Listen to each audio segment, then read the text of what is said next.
Hello friends, എല്ലാവർക്കും നമസ്കാരം. Info media വ്ളോഗിൻ്റെ പുതിയൊരു വീഡിയോയിലേക്ക് ഏവർക്കും സ്വാഗതം. വളരെ പ്രധാനപ്പെട്ട അറിയിപ്പാണ്. നമുക്കറിയാം, ജനുവരി മാസം അവസാനിച്ചിരിക്കുകയാണ്.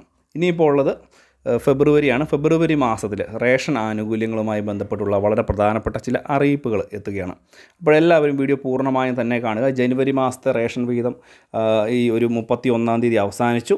കൂടാതെ 1-ാം തീയതി ഞായറാഴ്ച, കൂടാതെ 2-ാം തീയതി തിങ്കളാഴ്ച ഈ ഒരു ദിവസമൊക്കെ റേഷൻ കടകൾക്ക് അവധിയായിരിക്കും. അപ്പോൾ ഫെബ്രുവരി മാസത്തിൽ എന്തൊക്കെ റേഷൻ ആനുകൂല്യങ്ങളാണ് ലഭിക്കുന്നതുമായി ബന്ധപ്പെട്ടുള്ള വളരെ പ്രധാനപ്പെട്ട ചില അറിയിപ്പുകൾ ഇന്നത്തെ വീഡിയോയിൽ നൽകുകയാണ്. അപ്പോൾ എല്ലാവരും വീഡിയോ പൂർണ്ണമായും കാണുക.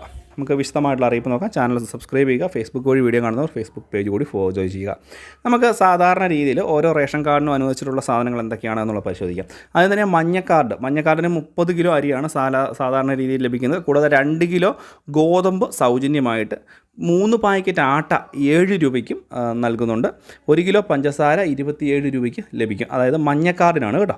കൂടാതെ തന്നെ മുൻഗണനാ കാർഡ്, പിങ്ക് നിറത്തിലുള്ള കാർഡുകാർക്ക്, പിങ്ക് കാർഡിലെ ഓരോ അംഗത്തിനും 4 കിലോ അരിയും 1 കിലോ ഗോതമ്പ് സൗജന്യമായിട്ടും, കാർഡിൽ അനുവദിച്ചിട്ടുള്ള ആകെ ഗോതമ്പിൻ്റെ അളവിൽ നിന്ന് 4 കിലോ കുറച്ച് അതിന് പകരം 4 പാക്കറ്റ് ആട്ട 9 രൂപ നിരക്കിൽ ലഭിക്കുന്നതാണ്.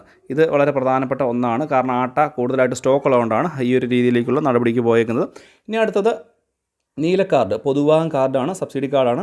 കാർഡിലെ ഓരോ അംഗത്തിന് സാധാരണ രീതിയിൽ ലഭിക്കുന്നത് തന്നെ 4 രൂപ നിരക്കിൽ 2 കിലോ അരി വീതം.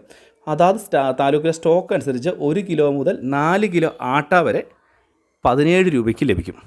ശ്രദ്ധിക്കണം, സാധാരണ രീതിയിൽ എന്തെങ്കിലും സ്പെഷ്യലായിട്ട് അധിക വിഹിതമായിട്ടൊക്കെ നൽകുക അരിയാണ്.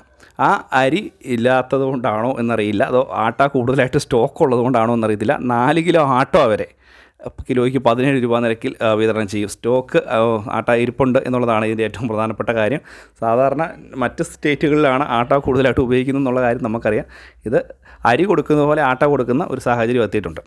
അപ്പോൾ അടുത്ത് വെള്ളക്കാർഡാണ്. വെള്ളക്കാർഡിന് 2 കിലോ അരിയാണ് 10 രൂപ 90 പൈസ നിരക്കിൽ ലഭിക്കുന്നത്. വളരെ കുറവാണ്. സാധാരണ നമ്മൾ മുൻപ് തന്നെ പറഞ്ഞിട്ടുള്ളതാണ്, ഒരു റേഷൻ കാർഡിന് പുതുതായിട്ട് അപേക്ഷ വെച്ചിരിക്കുന്ന ആളുകൾക്ക് കിട്ടുന്നത് വെള്ളക്കാർഡായിരിക്കും. അവർക്ക് ഈ 2 കിലോ അരി കൊണ്ട് ആ ഒരു കുടുംബത്തിന് എങ്ങനെ ജീവിക്കാൻ പറ്റുമെന്നുള്ള കാര്യം ഇതുവരെയായിട്ടും ഒരു അന്വേഷകർക്കും കണ്ടുപിടിക്കാൻ പറ്റത്തില്ലാത്ത ഒരു കാര്യമാണ്. അതെന്താണ് എന്നുള്ള കാര്യം സംസ്ഥാന സർക്കാരിനും അറിയത്തില്ലാത്ത ഒരു അവസ്ഥയിലേക്ക് എത്തിയിട്ടുണ്ട്. കൂടാതെ സ്റ്റോക്ക് അനുസരിച്ച് 1 കിലോ മുതൽ 4 കിലോ ആട്ട വരെ 17 രൂപ നിരക്കിൽ വെള്ളക്കാർഡിനും കൊടുക്കുമെന്ന് പറഞ്ഞിട്ടുണ്ട് കേട്ടോ. അതിൻ്റെ വലിയ കാര്യമാണല്ലോ. പൊതുവിഭാഗം സ്ഥാപനം NBA കാർഡ്, അതായത് സ്ഥാപനങ്ങൾക്ക് 1 കിലോയ്ക്ക് 10 രൂപ 90 പൈസ നിരക്കിൽ 2 കിലോ അരി.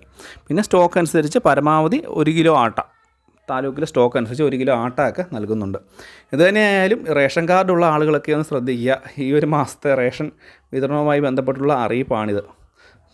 നമുക്ക് എന്തൊക്കെ സാധനങ്ങളാണ് ലഭിക്കുന്നത് എന്നുള്ളത് ഇനിയിപ്പം റേഷൻ കടകളിലെ സ്റ്റോക്കൊക്കെ അനുസരിച്ചാണ്